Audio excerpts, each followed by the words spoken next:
Welcome back to the Angry Man Podcast with Jason and Greg. So, Jay, according to a tweet from Michael Benson, and we heard something about this, what was this, last week? Or maybe this weekend, I can't quite recall. But Subrial Matias and Teofimo Lopez, they were in discussions for a fight in February. And apparently, Subrial Matias was not able to accept a fight with Teofimo Lopez in February because he had a hand injury that occurred in his last fight. Well, Michael Benson is now saying that they are nearing completion of a deal for a Teofimo Lopez versus Subrial Matias fight in June of 2024. Now, this is interesting because I thought most fighters would end up avoiding Subrial Matias, honestly. He's a rough and rugged fighter. We just saw him recently, got some power. He's been considered now the boogeyman of the division for quite some time. And he's just not a sexy name. He's not a name that's going to, earn a lot of money for a particular fighter.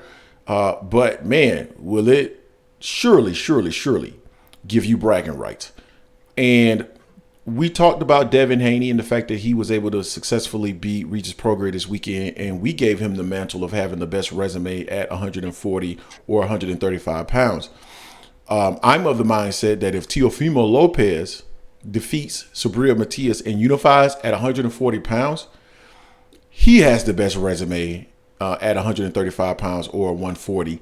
And the reason why I'm lumping those guys together because, it's those four kings, right? Those guys. And I'm adding Shakur Stevenson as well to that. So the fifth king. But all those guys that were at 135 and Shakur Stevenson, we're seeing what those guys and the impact that they're having on the sport. And, Teo with his victory over Josh Taylor.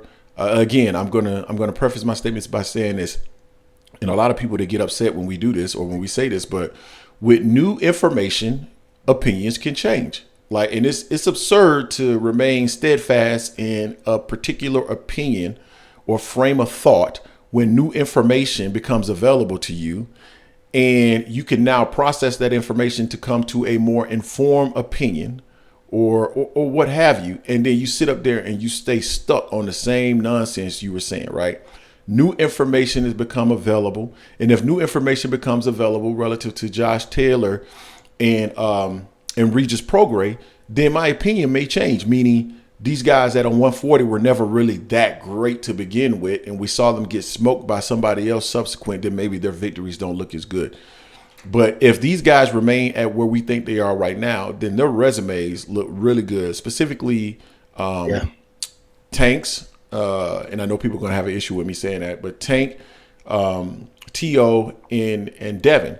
And Devin with the two victories that he had, Lomachenko, and then moving up and beating Regis. And then you have Teo beating Josh Taylor, but also Tank beating Barrios. Barrios went up to 47 and basically smoked Ugas.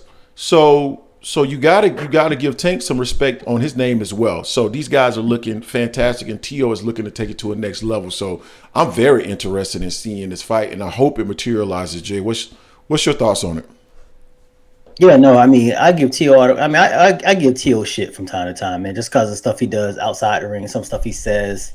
That contradicts everything as well.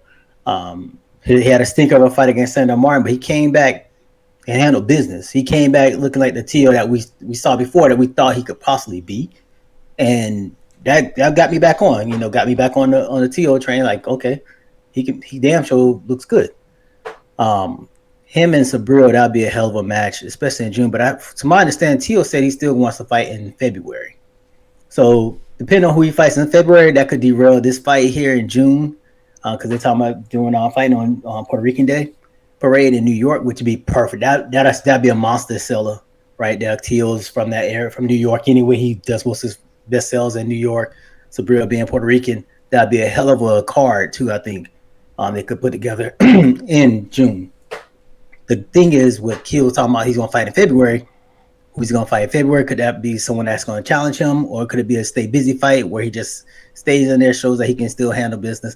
Also, we got to talk about the elephant in the room. Teo is still with Bob right now. I think he might have one more fight. Subrial's with PBC. So will that be an issue as far as merging those two? How much money would be in it?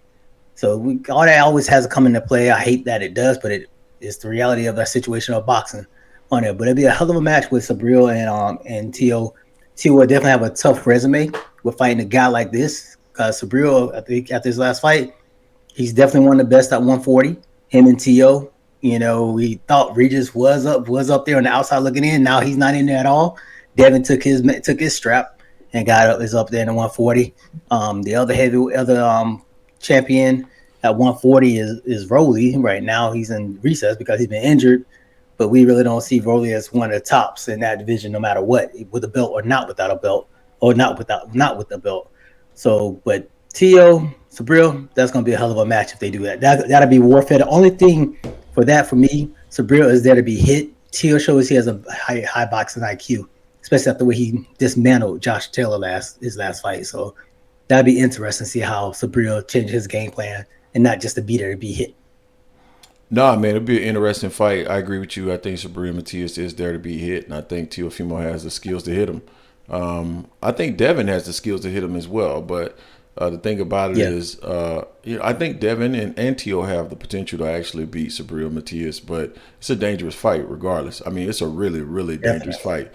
And Devin, the thing about the one difference I would say with Devin and Teofimo is I think Teo has the power to keep him honest, and I'm not sure Devin does.